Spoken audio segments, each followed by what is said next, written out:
প্রিয় বন্ধুরা, আজকের বিষয়টা খুব গুরুত্বপূর্ণ এবং এটাকে খুব মনোযোগ দিয়ে আপনি শুনবেন। এটা আপনার লাইফকে পুরোপুরি চেঞ্জ করে দিতে পারে। এটা এতই গুরুত্বপূর্ণ বিষয়। দেখবেন জীবন চলার পথে না আমাদের এমন হয় যে আমরা কোথাও গিয়ে আটকে যাই, আর চলতে পারি না। আমরা ব্লক হয়ে যাই। আমরা অনেক চেষ্টা করেও তখন সেখান থেকে উত্তরণ হয় না। আমরা বেরোতে পারি না। যেমন কারো ক্ষেত্রে এরকম হয় যে তার আর্থিক অবস্থাটা এমনভাবে আটকে যায় যে সে এই অর্থের কষ্ট থেকে আর বেরোতেই পারে না। আবার কারোর জীবনে এরকম হয় যে তার হেলথ ইস্যু, সে অনাকাঙ্ক্ষিত মোটা হয়ে যাচ্ছে, সে এটাকে ঠিক করতে পারছে না। আবার এরকম হয় যে হেলথে এমন একটা ইস্যু চলে আসলো যেটার কোনো কারণ সে খুঁজে পাচ্ছে না। মানে একটা আছে না যে একটা কারণের থেকে এই বিষয়টা ঘটবে, বিষয়টা এরকম না। অর্থাৎ আপনি যখন লাইফে এরকম একটা সিচুয়েশন হবে, এরকম একটা অবস্থা হবে, এরকম একটা বিষয় সামনে আসবে যেখানে কোনো কারণ খুঁজে পাওয়া যাবে না, কিন্তু জীবনটা আটকে গেছে, প্রতিবন্ধকতা তৈরি হয়ে গেছে, আপনি এটা থেকে বেরোতে পারছেন না।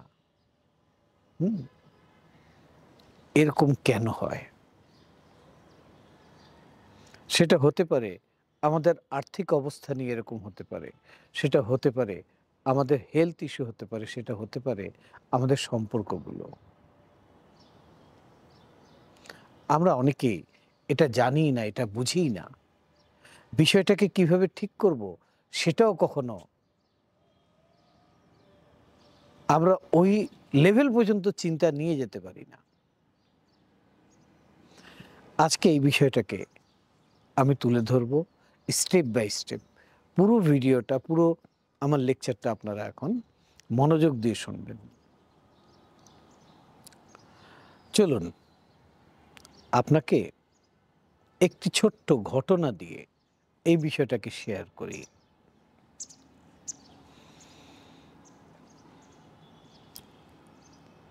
আমার কাছে একটা মেয়ে আসলো। সে বাল্কি হয়ে যাচ্ছে, মোটা হয়ে যাচ্ছে। কিন্তু ডাক্তার তার কোনো রিজন খুঁজে পাচ্ছে না।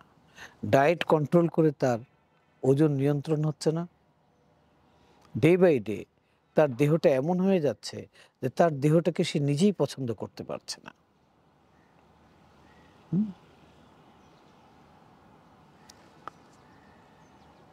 মেয়েটা ধার্মিক, কিন্তু একটা কর্পোরেট অফিসে চাকরি করে। তো যখন তার সঙ্গে ডিটেলসে কথা হতে থাকলো, তখন সে তার শৈশবের কিছু ঘটনা শেয়ার করলো যেটা তার মাথার মধ্যে ডিপলি বসেছিল। ঘটনা হলো, তার মা তাকে ছোটবেলা থেকে ট্রেন করে এসছে এইভাবে যে তুমি দেখতে অনেক সুন্দর, ঠিক আছে, কিন্তু তুমি একজন মুসলিম পরিবারের মেয়ে। তোমার মনে রাখতে হবে যে তোমার যখন তুমি বড় হবা, হুম, তুমি একটা ধার্মিক জীবনে যাবা। হুম, তুমি কখনো কোনো ছেলের সাথে প্রেম করবা না। তুমি কোনো ছেলে যদি তোমার হাত ধরে, কোনো ছেলে যদি বিয়ে ছাড়া তোমাকে স্পর্শ করে, এটা হচ্ছে অনেক বড় পাপ। তাকে এইভাবে শিক্ষা দেওয়া হয়েছে। তার ব্রেনে এই বিষয়টাকে বারবার ঢুকিয়ে দেওয়া হয়েছে যে বিয়ে করা ছাড়া কোনো ছেলের সাথে কোনো ধরনের সম্পর্ক করাটা হচ্ছে পাপ। তুমি দেখতে সুন্দর, ছেলেরা তোমাকে পছন্দ করবে, তোমাকে স্পর্শ করতে চাইবে, তোমার কাছে আসতে চাইবে, কিন্তু তোমাকে মনে রাখতে হবে তুমি বিয়ে ছাড়া যদি এটা করো, এটা মহাপাপ। তো এটা তার মাথায় খুব গভীরভাবে ছোটবেলায় বসিয়ে দেওয়া হয়েছে। কখন? যখন তার ব্রেনের ফ্রিকোয়েন্সি আলফায় থেটাই ছিল এবং সে এটাকে মাথায় রেখেছে। এখন তার বয়স হচ্ছে ২৪। সে এখন কর্পোরেট অফিসে চাকরি করে ভালো স্যালারি ড্র করে। এখন তার লাইফটা ইন্ডিভিজুয়াল। এবং চাকরির সুবাদে সে একটা অন্য শহরেও থাকে। তার একটা ছেলের সাথে সম্পর্ক হয়েছে। সেই ছেলেটাকে তার ভালো লেগেছে। সেই ছেলেটা তাকে বিয়ে করতে চায়। সেই ছেলেটা সামাজিকভাবে বিয়ে করতে চায়। হুম? কিন্তু বিয়ে করার আগে দুজন দুজনকে স্পর্শ করছে। দুজন দুজনকে যেহেতু পছন্দ করে, দুজন দুজনের সাথে সময় স্পেন্ড করছে। একদিন হঠাৎ করে মেয়েটার ঘুম ভেঙে গেল রাত্রে। আর তার মনে হলো সে যে সম্পর্ক করতেছে এই সম্পর্কটা হচ্ছে পাপ। যদিও সেই ছেলেটা তাকে বিয়ে করতে চাচ্ছে, তারপরও তার মনে হচ্ছে এটা পাপ। তো সে ছেলেটাকে গিয়ে ডিরেক্ট বলে দিল যে, "আমি আর তোমার সঙ্গে দেখা করব না। আমাদের দেখা বিয়ের পর হবে, যদি বিয়ে হয়।" হুম? তো ছেলেটা বিষয়টাকে ঠিকমতো নিল না। হুম? তার থেকে দূরে সরে পড়ল। মেয়েটাও তার সাথে আর যোগাযোগ করল না। তার কিছুদিন পর থেকে মেয়েটার খাদ্য অভ্যাসে পরিবর্তন চলে আসলো। হ্যাঁ? সে প্রচুর খেতে থাকলো আর মোটা হতে থাকলো। যখন সে এতটুকু মোটা হয়ে গেল, এখন যখন তার বয়স ২৮, এখন সে বিয়ে করতে চাচ্ছে, কিন্তু তার ওজনের কারণে, তার এই ফিজিক্যাল শেপের কারণে কেউ তাকে পছন্দ করতেছে না। হুম? এটা কেমনে হলো? এখন আসছি এই ঘটনাটাকে আমরা সামনে রেখে আপনাকে একটা ডিপ থিংকিং দিচ্ছি আমি। হুম? আমাদের ব্রেন এবং মাইন্ড কাজ করে কিভাবে? আমরা যা চিন্তা করি, সেই চিন্তা থেকে আমাদের ইমোশন তৈরি হয়। সেই ইমোশন যখন জমতে থাকে, সেখান থেকে আমাদের ফিলিংস তৈরি হয়।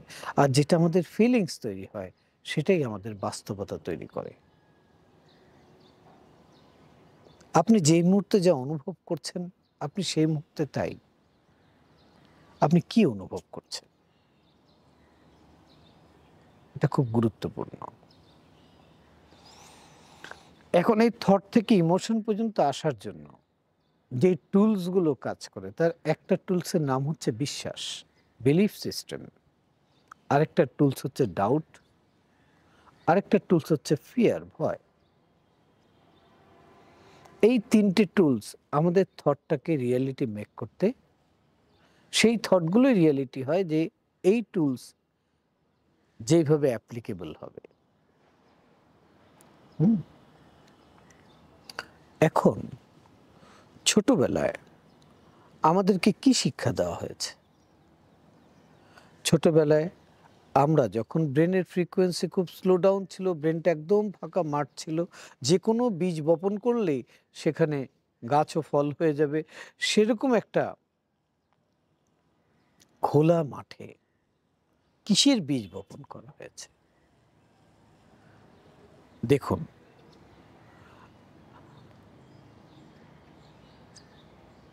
ছোটবেলা আপনিও পড়েছেন, আমিও পড়েছি, এখানে রেকর্ড করেছি যে মিথ্যে বলা মহাপাপ।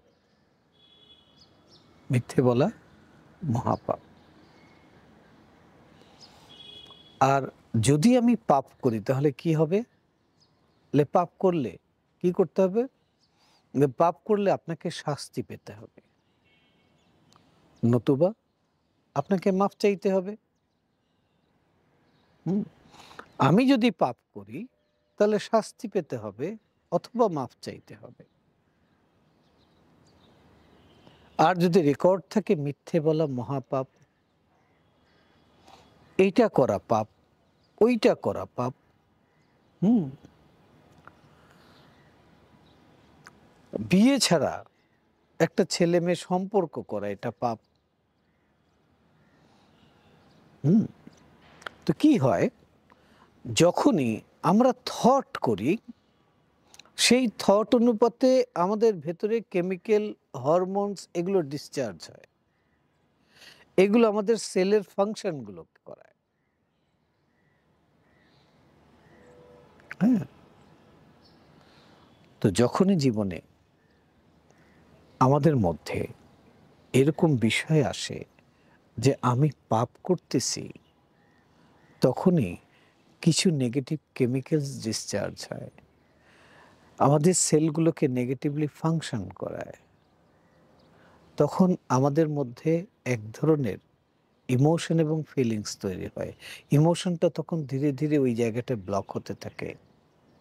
ফিলিংসটা ব্লক হতে থাকে। এটা বহুদিন চলতে থাকলে একটা সময় সেটা ব্যারিয়ার তৈরি করে দেয়। একটা দেয়াল তৈরি করে দেয়। আপনি আর দেয়ালটা পেরিয়ে ওই পারে যেতে পারেন না।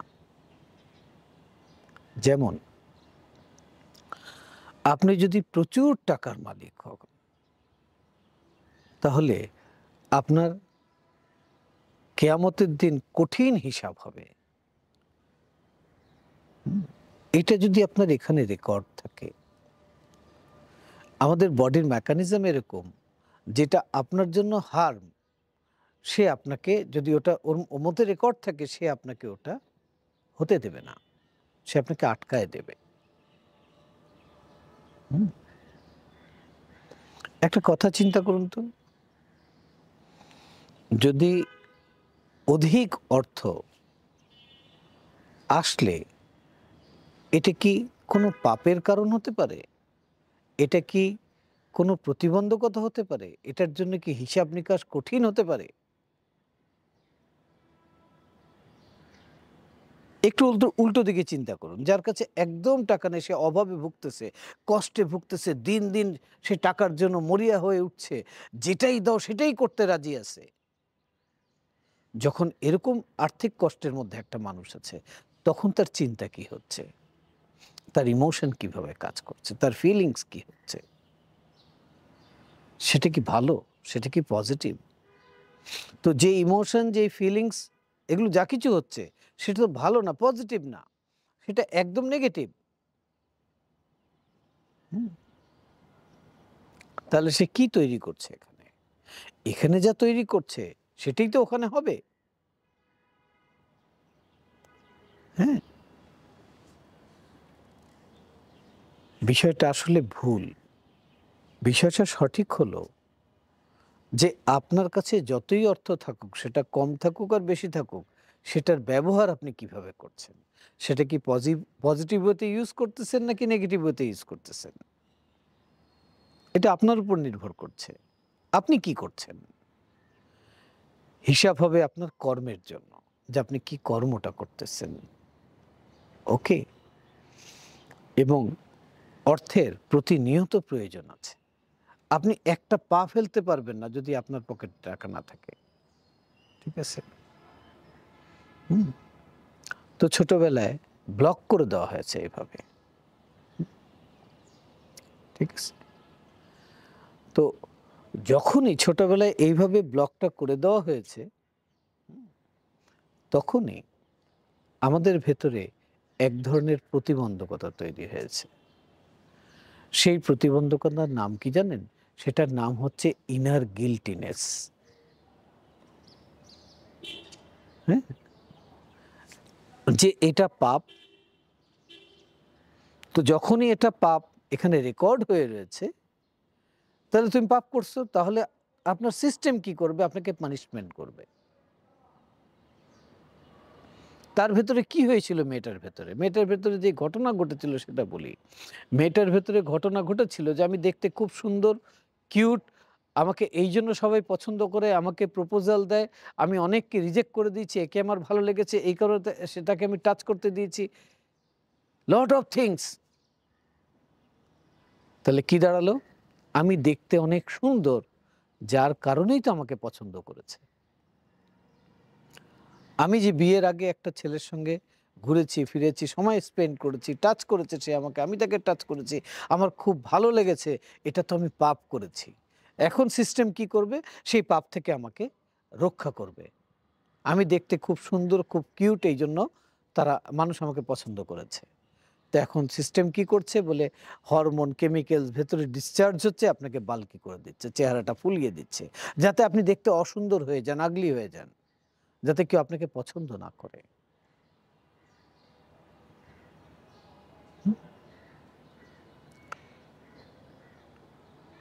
এই ইনার গিল্টিনেস দেখা যায় না। হ্যাঁ? এই অপরাধবোধ তো অনেক ধরনের হয়। আমি কোনো কাজ ভুল করলে সেটা অপরাধবোধ। আমি কারোর মনে কষ্ট দিলে অপরাধবোধ হয়। এটা দেখতে পাই, বুঝতে পারি। কিন্তু ছোটবেলায় যে সিস্টেমটা ভেতরে ডেভেলপ করা হয়েছে, সেই সিস্টেমটা, সেই বিলিফ সিস্টেমটা, সেটার বাইরে গিয়ে যখন আমরা কাজ করি, আর তখন আমাদের ভেতরটা যখন এটাকে কারেকশন করার জন্য কেমিক্যালস, হরমোনসের একটা প্রক্রিয়া চালু করে, তখন এটা আমাদের সামনে একটা ব্যারিয়ার তৈরি করে দেয়। তখন আমরা আর এগোতে পারি না। হুম? তো এটা মাইন্ডের অনেক বড় একটা ব্লক, যেটা আপনাকে লাইফটাকে উপভোগ করতে দেয় না। এখন আসুন, আমাদের জীবনে এই ইনার গিল্টিনেসে সবথেকে বড় আমরা কাকে দোষী মনে করি, সেটা আমি আমার নিজেকে। হ্যাঁ? কিভাবে সেটা একটু এক্সপ্লেন করতেছি। আপনি যখন খুব শান্ত হয়ে বসেন, আপনি আপনার অতীত লাইফ নিয়ে চিন্তা করেন। লক্ষ্য করে দেখবেন যে আপনার মনে সেই ঘটনাগুলো আসবে, যে এই জায়গাগুলোতে আপনি ভুল করেছেন। ঠিক আছে? হ্যাঁ? আপনাকে আরেকটু খুলে বলি, একটা মানুষ আমাকে যে দেখছেন, আমি কিন্তু দুটো সত্তা। একটা ফিজিক্যাল সত্তা, একটা নন ফিজিক্যাল সত্তা। একটা দেহ, একটা আত্মা। তো এই নন ফিজিক্যালটা ফিজিক্যালটাকে প্রশ্ন করতেছে যে, "তুমি এটা রোল প্লে করতে গিয়ে তুমি ভুল করেছো। তো তুমি ভুল করেছো, দোষ করেছো, পাপ করেছো, তাহলে এখানে রেকর্ড কি আছে? পাপ করলে শাস্তি পেতে হবে।" তো এখন সিস্টেম একে পানিশমেন্ট দিচ্ছে, শাস্তি দিচ্ছে। যখন আপনার ভেতরেই এই দ্বৈত ঘটনা চলতেছে, যে আপনার ভেতরটাই আপনার বাহিরটাকে পানিশমেন্ট দিচ্ছে, তাহলে আপনাকে কে রক্ষা করবে? আপনি যাবেনটা কোথায়? দেখবেন এরকম যখন আপনার হবে, তখন না নিজেকে নিজে ভালো লাগবে না। নিজের সাথে নিজের জমবে না। নিজের সাথে নিজের ফ্রেন্ডশিপ হবে না। নিজেকে নিজের পছন্দ হবে না। নিজের ভেতরে এ এ কম্প্যারিজন আসবে অন্যকে নিয়ে। নিজের ভেতরে ইনডিফারেন্ট আসবে। সবসময় মনে হবে যে ও সুন্দরভাবে করতে পারলো, আমি পারলাম না। ওরটা হয়ে গেল, আমারটা হলো না। আমারটা কেন জানি হয় না। আমি এত চেষ্টা করি, তারপরও আমারটা হয় না। আমার লাইফটা এরকম কেন? এই নিজেকে নিয়ে কমপ্লেন আসতে থাকবে। যখনই নিজেকে নিয়ে কমপ্লেন আসবে, আপনাকে বুঝতে হবে যে আপনার ভেতরে ইনার গিল্টিনেস অ্যাক্টিভেট হয়েছে।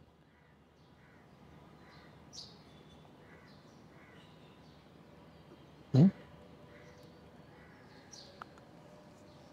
আপনাকে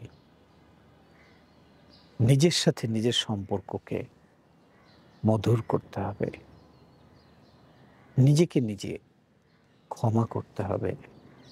নিজেকে নিজে সম্মান করতে হবে। নিজেকে নিজের যত্ন নিতে হবে। নিজেকে নিজে ভালোবাসতে হবে। নিজেকে নিজে কেয়ার করতে হবে। জেনে রাখুন, আপনি যদি নিজেকে ভালো না বাসেন, নিজেকে সম্মান না করেন, নিজেকে কেয়ার না করেন, নিজের কেয়ারিং যদি না নেন, নিজেকে যদি গুছিয়ে না রাখেন, নিজেকে যদি সাজিয়ে না রাখেন, নিজেকে নিজে যদি পছন্দ না করেন, এই দুনিয়ার কেউ আপনাকে পছন্দ করবে না। কেউ আপনাকে সম্মান করবে না। আপনার যদি নিজেকে নিয়ে অনেক কমপ্লেন থাকে, তাহলে পৃথিবীর সবাই আপনাকে নিয়ে কমপ্লেনই করবে। আপনার যদি নিজের প্রতি নিজের অনেক রাগ থাকে, আপনি অন্যের দ্বারা ইনসাল্টেড হতে থাকবেন। আপনার যদি নিজেকে নিজে সম্মান ঠিক মতো না করেন, আপনাকেও কেউ সম্মান করবে না। আপনিও কাউকে সঠিকভাবে সম্মান করতে পারবেন না। আপনি যদি নিজেকে নিজে না ভালোবাসেন, আপনাকে কেউ ভালোবাসতে আসবে না।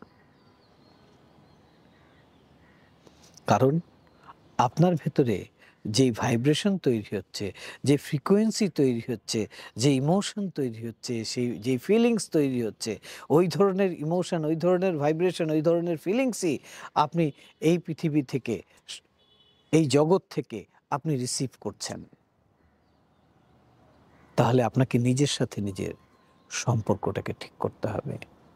আর ইনার গিল্টিনেস এর জন্য কাজ করতে হবে। নিজেকে মাফ করতে হবে। নিজের কাছে ক্ষমা চাইতে হবে। হুম? এখন সিক্রেটটা বলব। আমাদের এই ধরনের বিলিভ হুম, কখন তৈরি হয়েছে? তৈরি হয়েছে যখন আমাদের ব্রেনের ফ্রিকোয়েন্সি থিটা লেভেলে ছিল। যখন আমাদের বয়সটা ছিল ৬, ৭ বা ৫ এরকম। এরকম শৈশবে এই জিনিসগুলো আমাদের এখানে ঢুকেছে। এটা আমাদের পরিবারের দোষ না, এটা সমাজের দোষ না। হুম? কারণ তারা তো এই বিজ্ঞানটা জানে না। হুম? কিন্তু আপনি সেই বিজ্ঞানটা আজকে জানলেন। আপনি ভাবছেন যে আমি এটা থেকে বেরোবো কিভাবে? হুম? সিলভা মাইন্ড কন্ট্রোল মেথডের কোর্স আমার কাছে করুন। আমি আপনাকে এর থেকে বের হওয়ার প্রক্রিয়া শিখিয়ে দেব। বেরোতে হবে আপনার নিজেকেই। কাজ নিজের সাথে নিজেকেই করতে হবে। কিন্তু পুরো মেথডটা আপনাকে আমি স্টেপ বাই স্টেপ শেখাবো। যেখানে আপনি আপনার ইনার গিল্টিনেস থেকে বেরিয়ে আসতে পারবেন। আপনার লাইফের ব্যারিয়ারগুলো সরে যাবে। হুম? আপনি জীবনটাকে উপভোগ করতে পারবেন। তা আপনি আপনার জীবনটাকে উপভোগ করুন। আপনার সুখ, আপনার শান্তি, সমৃদ্ধি কামনা করছি। তা আজকে এই তথ্যগুলো খুব গুরুত্বপূর্ণ মনে করে এই সকালবেলা এই প্রকৃতির কাছে এসে আপনাদের সঙ্গে শেয়ার করলাম। আপনারা এটা দেখবেন, বুঝবেন এবং এটাকে শেয়ার করে দেবেন। আজ এই পর্যন্তই। আপনাদের পাশে আছি। আপনার মাইন্ড ট্রেনার, আপনার coach, certified Silva method instructor ডাক্তার কালাম ফারুক। Thank you.